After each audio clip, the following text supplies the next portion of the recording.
नेपाल दर्पणमा साथी भोजेन्द्र बस्नेतसँगै अर्जुन पोखरेलको नमस्कार।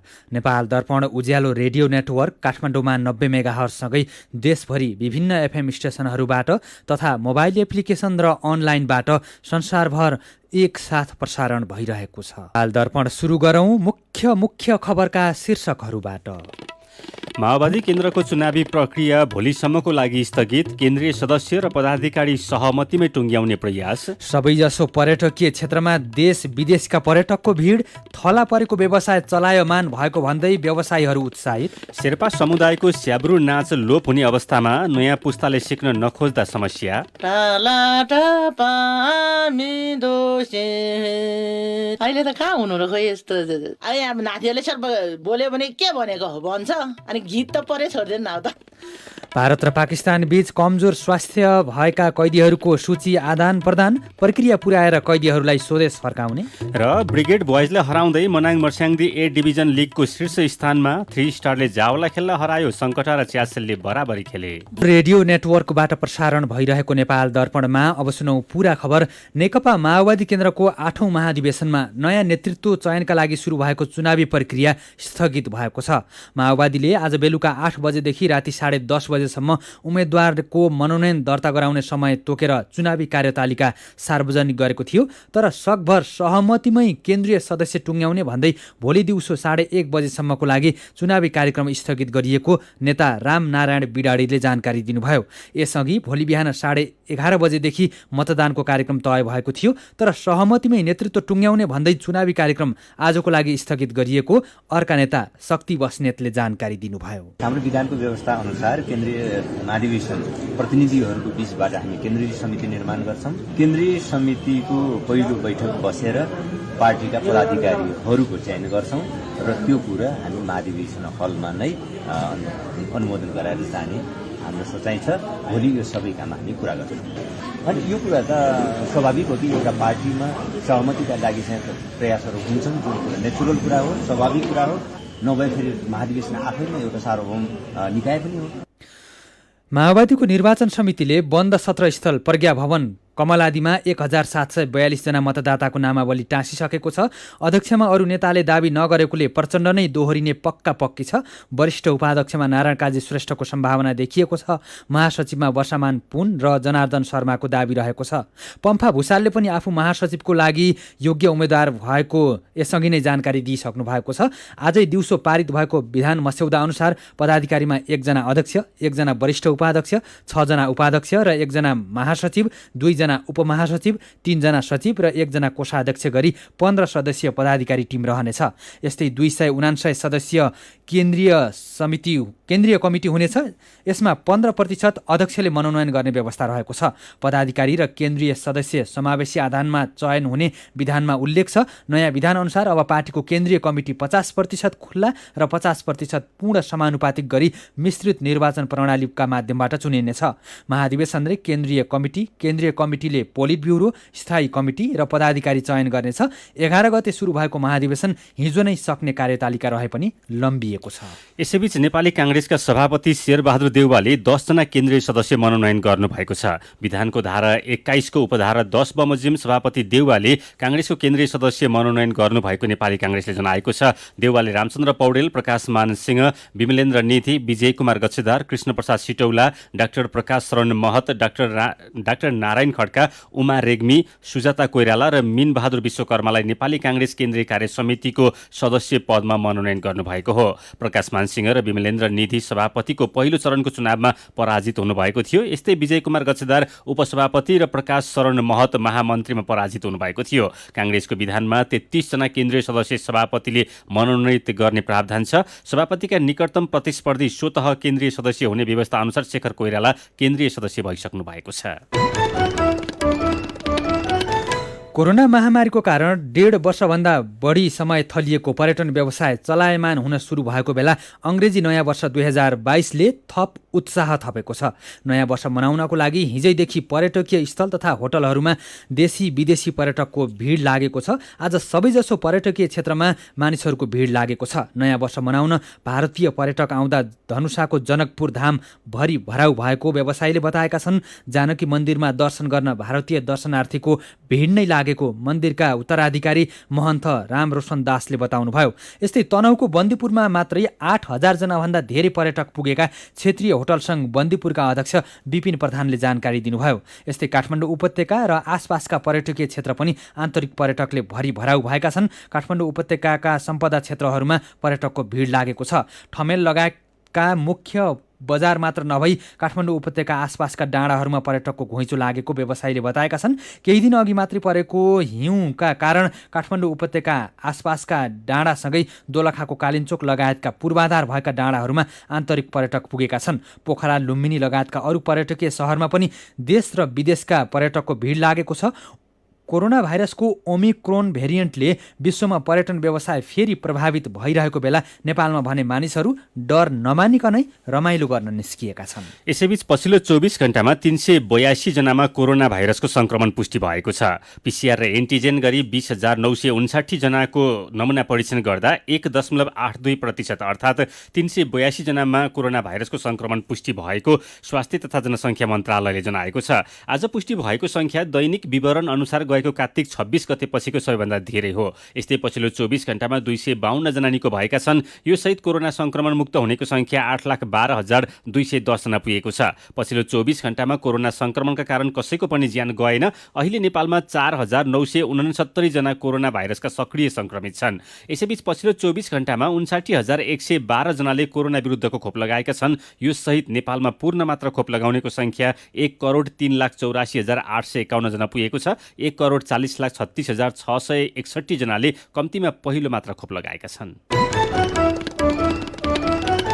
नेपाल चीन औद्योगिक मैत्री पार्क जग्गाको मुआब्जा वितरण उचित नभएको भन्दै सङ्घर्ष समितिले प्रदेश 1 सरकारलाई ज्ञापन पत्र बुझाएको छ। दमक औद्योगिक पार्क सङ्घर्ष समितिले जग्गाको मुआब्जाको निर्धारणमा वैज्ञानिकता नभएको भन्दै प्रदेश सरकारका मुख्यमन्त्री राजेन्द्र राईलाई ज्ञापन पत्र बुझाएको संयोजक खगेन्द्र भट्टराईले बताउनुभयो। उहाँले मुख्यमन्त्री राईलाई औद्योगिक पार्कको वास्तविक समस्या र पीडितको मागको बारेमा ध्यानाकर्षण गराइएको बताउनुभयो। ज्ञापन पत्र बुझ्दै मुख्यमन्त्री राईले औद्योगिक पार्क मुआब्जा पीडितको आवाज सुनवाई गर्न आफूले माथिल्लो निकायमा समेत कुरा पुर्याउने प्रतिबद्धता व्यक्त गर्नुभएको छ। दमक नगरपालिका सहित कमल गाउँपालिका र गौरादह नगरपालिकाको क्षेत्रभित्र चीन सरकारको 65 अर्ब रुपियाँको लगानीमा झण्डै 2500 बिघा जमिनमा औद्योगिक पार्क बनाउन प्रस्ताव गरिएको छ। आफ्नो सदियौं वर्ष पुरानो हक भोग कायम रहेको जग्गाको मुआब्जा वितरणमा सरकारले लापरवाही गरेर उठीवास लगाउन आँटेको भन्दै प्रभावित क्षेत्रका बासिन्दाले सङ्घर्ष समिति नै गठन गरेर आन्दोलनका कार्यक्रम गर्दै आएका छन्। सीधा कुरा प्रष्ट विचार यो हो उज्यालो रेडियो नेटवर्क काठमाडौँमा 90 मेगाहर्ज। नेपाल दर्पणमा मेरो पनि भन्नु छ सँगै खबरको सिलसिला बाँकी नै छ, सुन्दै गर्नुहोला। तपाईँ अहिले रेडियो, मोबाइल एप्लिकेसन र अनलाइनबाट प्रसारण भइरहेको उज्यालो रेडियो नेटवर्कको नेपाल दर्पण सुन्दै हुनुहुन्छ। यतिन्जेल हामीले माओवादी केन्द्रको चुनावी प्रक्रिया भोलिसम्मको लागि स्थगित, केन्द्रीय सदस्य र पदाधिकारी सहमतिमै टुङ्ग्याउने प्रयास, सबैजसो पर्यटकीय क्षेत्रमा देश विदेशका पर्यटकको भिड, थला परेको व्यवसाय चलायमान भएको भन्दै व्यवसायीहरू उत्साहित लगायतका खबर प्रस्तुत गर्यौं। नेपाल दर्पणमा अब बाँकी खबर। संस्कृति, पर्यटन तथा नागरिक उड्डयन मन्त्री प्रेमबहादुर आलेले सरकारले छिट्टै राष्ट्रिय पोसाकलाई आधिकारिकता प्रदान गर्ने बताउनु भएको छ। राष्ट्रिय पोसाक दिवसको अवसरमा काठमाडौँमा भएको कार्यक्रममा मन्त्री आलेले अब बस्ने मन्त्री परिषदको बैठकबाट राष्ट्रिय पोसाकको आधिकारिकता घोषणा गर्न पहल गर्ने प्रतिबद्धता व्यक्त गर्नुभएको हो। मन्त्री आलेले अझै पनि राष्ट्रिय पोसाकको आधिकारिकता घोषणा राज्यबाट नभएकोमा खिन्नता लागेको भन्दै अब छिट्टै निर्णय गराउन आफू लागि पर्ने आश्वासन दिनुभयो। उहाँले राष्ट्रिय पोसाकको कुरा गर्दा जातीय पोसाकको महत्त्व कम नहुने पनि स्मरण गराउनुभयो। आज अङ्ग्रेजी नयाँ वर्ष 2022 को पहिलो दिन नेपाली टोपी दिवस मनाइएको छ। नेपाली टोपीको प्रवर्धन गर्नको लागि भन्दै केही वर्षदेखि स्वतस्फूर्त रूपमा अङ्ग्रेजी नयाँ वर्षको पहिलो दिन पारेर यो दिवस मनाउन लागिएको हो। जङ्गबहादुर राणाकी बहिनी डम्बर कुमारीले आफ्नो दाजुलाई खुसी पार्न पहिलोपटक टोपी बनाएर उपहार दिएको संस्कृतिविदहरूको भनाइ छ। नेपाल बाहिर रहेका नेपाली र नेपाली भाषीहरूले पनि नेपाली टोपी लगाउने गर्दछन्। नेपाली टोपीको साइनो बङ्गलादेशको ढाका, कश्मीर, टर्की, कैलाश पर्वत र पाल्पासँग जोडिन्छ। विशेषतः भातगाउँले टोपी र नेपाली ढाका टोपीलाई नेपाली टोपीको रूपमा लिइने गरिन्छ। तर नेपालका विभिन्न समुदायले आफ्नो पहिचान र परम्परा झल्किने खालका टोपी लगाउने गर्दछन्। मेरो पनि भन्नु छ। नेपाली टोपी दिवस मनाइएको विषयमा तपाईले व्यक्त गर्नुभएको विचार टिप्पणी र प्रतिक्रियालाई आजको मेरो पनि भन्नु छमा समेटेका छौं। फेसबुकमा सिद्धु पासवान लेख्नुहुन्छ, लुगामा राष्ट्रियता र राष्ट्रवाद खोज्नेहरू सबैलाई टोपी दिवसको शुभकामना। लुगामा मात्रै होइन, तन, मन र व्यवहारमा पनि राष्ट्रवाद देखियोस्। कृष्ण प्रसाद भूषाल दुखेसो गर्दै लेख्नुहुन्छ, हाम्रो पहिचान बोकेको राष्ट्रिय पोसाकहरू गुन्यु चोली, दौरा सुरुवाल र ढाका टोपीको महत्त्व हराउँदै गएको छ। पोसाकको महत्त्व बुझ्न जनवरी 1 नै चाहिने भएको छ, के भनौँ र खै। ट्विटरमा अनुराधा नाम राखेकी साथीको आग्रह छ, 365 दिनमध्ये एक दिन सामाजिक सञ्जालमा फोटो मात्रै देखाउनलाई नेपाली पोसाक लगाएर दिवसमा सीमित नगरौं। सधैँभरि नेपालीपनलाई अनुसरण गरौं।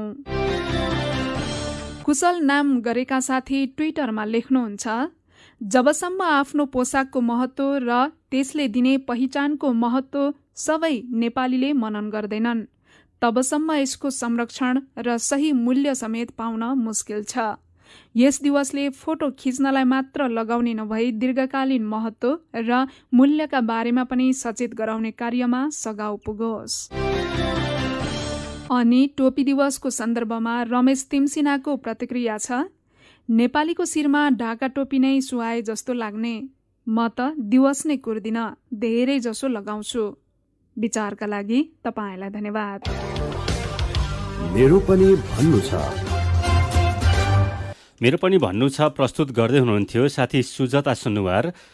नेपाल दर्पणमा फेरि खबरकै सिलसिला। 6औं थारू राष्ट्रिय साहित्य सम्मेलन कृष्णपुर नगरपालिका 6 सिंहपुरमा आयोजना हुने भएको छ। आउँदो फागुनको 12, 13 र 14 गति साहित्य सम्मेलन हुन लागेको हो। जोगराज चौधरीको संयोजकत्वमा कञ्चनपुरका 9वटै पालिका समेटिने गरी 13 सदस्यीय मूल आयोजक समिति गठन गरिएको छ। साहित्यिक मुद्दा उठानका लागि वीरबहादुर राजवंशीको संयोजकत्वमा 5 सदस्यीय समिति समेत गठन गरिएको छ। थारू साहित्य सम्मेलनमा थारू समुदायका साहित्यिक कृति र ओझेलमा रहेका संस्कृतिका बारेमा गहन छलफल तथा विश्लेषणको कार्य हुनेछ। सम्मेलनका लागि 10 लाख रुपियाँ खर्च लाग्ने अनुमान छ।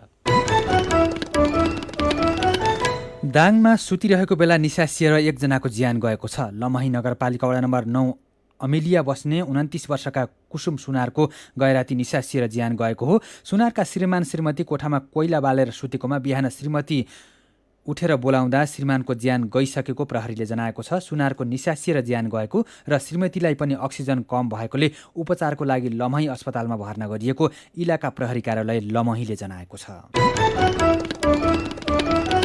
डोटीको दिपाइल सिलगढी नगरपालिका वडा नम्बर 5 घोलतडा गाउँको पुरै बस्तीलाई सुरक्षित खानेपानी बस्ती घोषणा गरिएको छ। बस्तीलाई जिल्लाभरिमा पहिलो पटक सुरक्षित खानेपानी बस्ती घोषणा गरिएको हो। बस्तीभरिमा रहेका 78 घरधुरीमा शौचालय निर्माण गरिनुका साथै मिटर सहितको शुद्ध खानेपानीका धारा जडान गरिएपछि सुरक्षित खानेपानी बस्ती घोषणा गरेको वडा अध्यक्ष मदन भण्डारीले जानकारी दिनुभयो।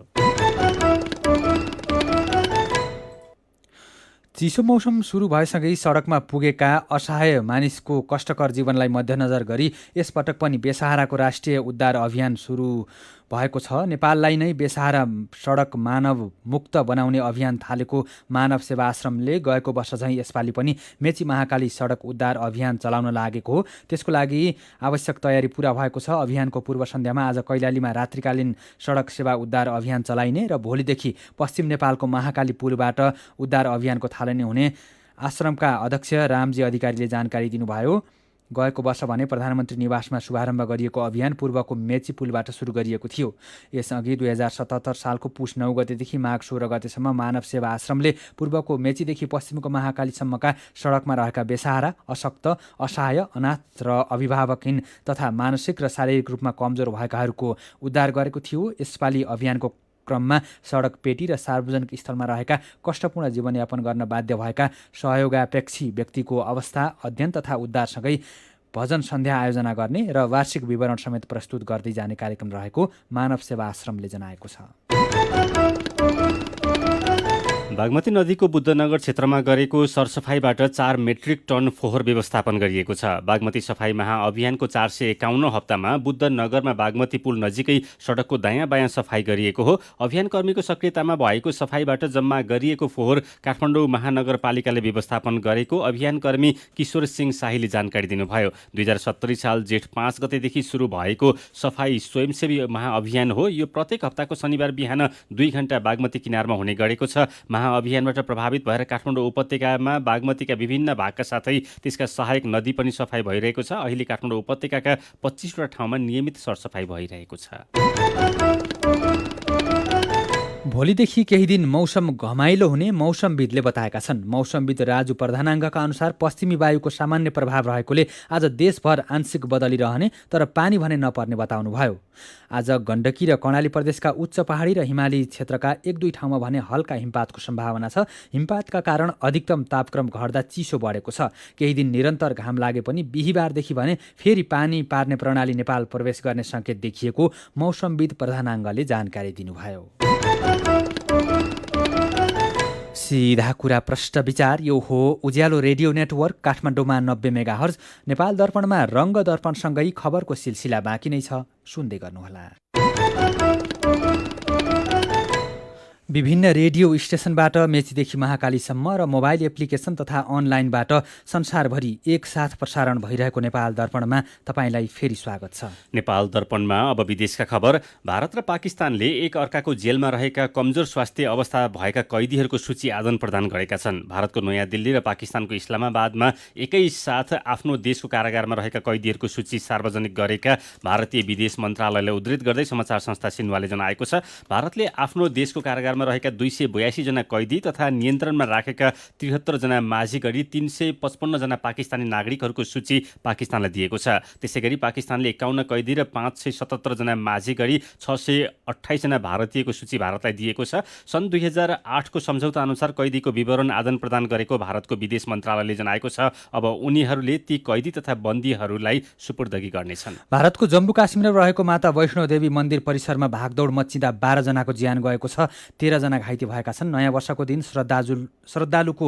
भिडका कारण भागदौड हुँदा 12 जनाको ज्यान गएको भारतीय सञ्चार माध्यमले जनाएका छन्। यो घटना हुँदा त्रिकुटा पहाडमा रहेको मन्दिरको गर्भगृहको बाहिर भएको भारतीय सञ्चार माध्यमले जनाएका छन्। एउटा विवादका कारण मानिसहरूले एक अर्कालाई धक्का दिन थालेपछि भागदौड मच्चिएको थियो। ज्यान गुमाउनेमा दिल्ली, हरियाणा, पन्जाब र जम्मू काश्मीरका नागरिक रहेका छन्। घटनाप्रति भारतीय राष्ट्रपति रामनाथ कोविन्द, प्रधानमन्त्री नरेन्द्र मोदीले श्रद्धाञ्जली व्यक्त गर्दै शोक सन्तप्त परिवारप्रति समवेदना व्यक्त गर्नुभएको छ। भागदौडमा परि ज्यान गुमाउने परिवारलाई प्रधानमन्त्री राष्ट्रिय राहत कोष मार्फत प्रति मृतक 2-2 लाख रुपियाँ र घाइतेलाई 50,000 रुपियाँ दिने घोषणा पनि भएको छ। भारतले जम्मू कश्मीरका विभिन्न दलका शीर्ष नेताहरूलाई नजरबन्दमा राखेको छ। नेसनल कन्फरेन्सका नेता तथा पूर्व मुख्यमन्त्री Omar Abdullah, peoples democratic party PDP का अध्यक्ष तथा पूर्व मुख्यमन्त्री महबुब मुफ्ती तथा CPIM का नेता MI तरिगामीलाई नजरबन्दमा राखेको भारतीय सञ्चार माध्यमले जनाएका छन्। केन्द्र सरकार विरुद्ध प्रदर्शन गर्ने तयारी गरेका जम्मू कश्मीरका राजनीतिक दलको गठबन्धन विरुद्ध सरकारले कदम चालेको हो। विरोध प्रदर्शन सुरु हुनु अघि नै नेताहरूको घरमा ताला लगाइएको छ। शीर्ष नेताहरूको घर अगाडि ठूलो सङ्ख्यामा सुरक्षाकर्मी तैनाथ गरेको भारतीय सञ्चार माध्यमले जनाएका छन्। जम्मू कश्मीरका राजनीतिक दलहरू केन्द्र सरकारले थप गरेको 7 विधानसभा क्षेत्रलाई अस्वीकार्य विभाजनको संज्ञा दिँदै विरोध प्रदर्शन गर्ने तयारीमा थिए। सरकारले जम्मू कश्मीरमा विधानसभा क्षेत्र 107बाट बढाएर 114 सिट पुर्याएको छ। जनसङ्ख्याको अनुपातमा सिट नबढाएको भन्दै क्षेत्रीय दलहरू असन्तुष्ट छन्। नेपाल दर्पणमा अब केही खेल खबर। ब्रिगेड बोइज क्लबलाई हराउँदै मनाङ मर्स्याङ्दी क्लब शहीद स्मारक A डिभिजन लिग फुटबलको शीर्ष स्थानमा पुगेको छ। आज पोखरा रङ्गशालामा भएको खेलमा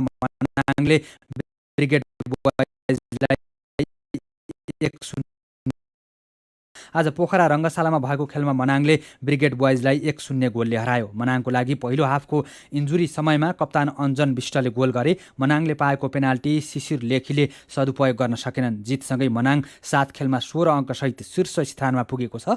एक खेल कम खेलेको मछिन्द्र क्लबको 14 अङ्क छ। ब्रिगेड 5 अङ्कसहित 12औं स्थानमा रहेको छ। यस्तै आजको पहिलो खेलमा 3 स्टार क्लबले जावलाखेल युथ क्लबलाई हराएको छ। दशरथ रङ्गशालामा भएको खेलमा 3 स्टारले जावलाखेललाई 2-1 गोलले हराएको हो। 3 स्टारका आयुष घलान र ऋतिक कुमार खड्काले गोल गरे। जावलाखेलका लागि निकोलस फर्नान्डेसले 1 गोल फर्काए। जितसँगै 3 स्टार 10 अङ्कसहित 5औं स्थानमा पुगेको छ। 7 अङ्क रहेको जावलाखेल 9औं स्थानमा रहेको छ। यस्तै सङ्कटा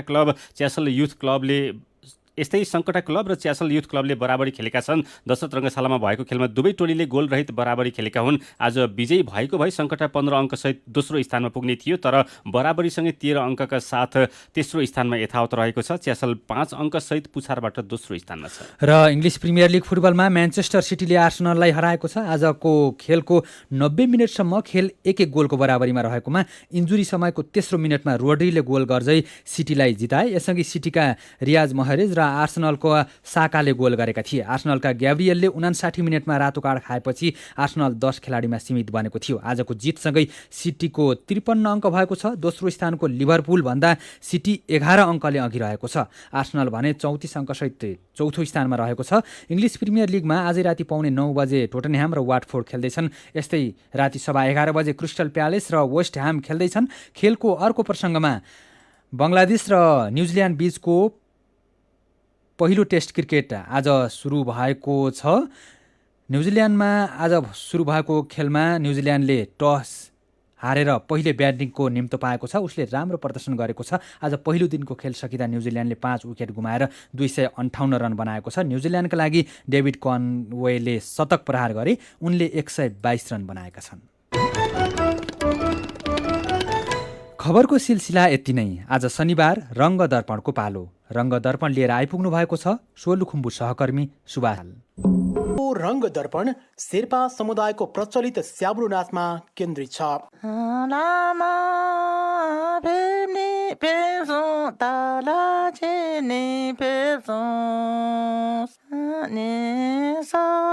शेर्पा समुदायमा हरेक शुभ कार्यमा यसरी नै स्याब्रो गीत गाइने गरिन्छ। गीतको शब्दले शेर्पा समुदायको पुरोहित लामालाई स्वागत गरेको भन्ने बुझिन्छ।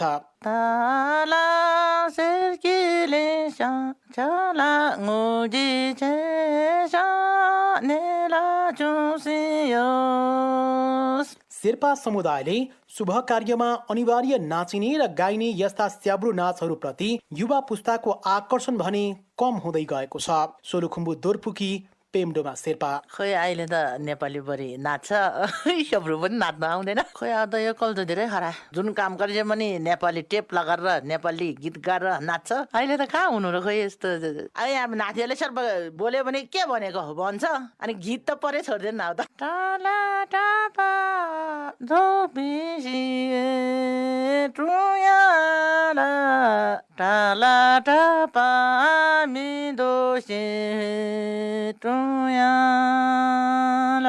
सलिरीका दावा शेर्पालाई आफू सानो छँदा नाचिने तथा गाइने स्याब्रो नाच मनस्पटलमा झलझली आइरहन्छ। तर पछिल्लो पुस्ताहरूले यसलाई भुल्दै गएसँगै स्याब्रो नाच्ने चलन हराउँदै जाँदा आफूले समेत बिर्सँदै गएको उहाँको भनाइ छ। पुर्खाको अब पुरानो संस्कृति पनि भनौँ न धेरै नै लोप हुँदै गएको छ। पहिलाको जस्तो पुरानो गीतहरू अहिले छैन। पहिलाको पुरानो गीत गाउँछौँ, अहिले डिस्को सिस्को हरेको नाना किसिमको अब आफूले बनाएर चाहिँ गाउने गर्छ।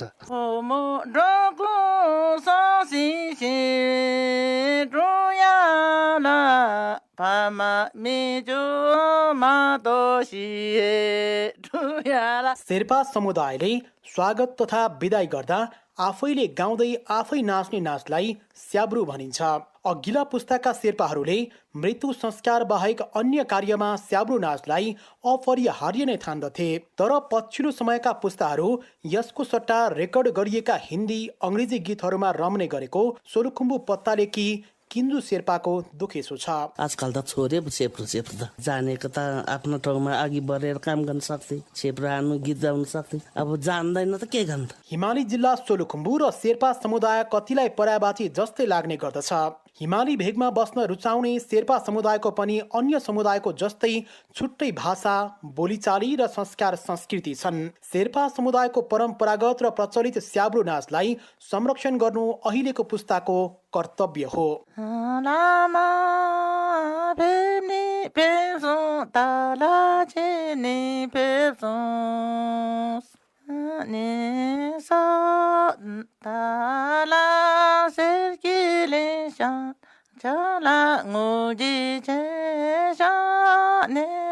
चुसियोस्।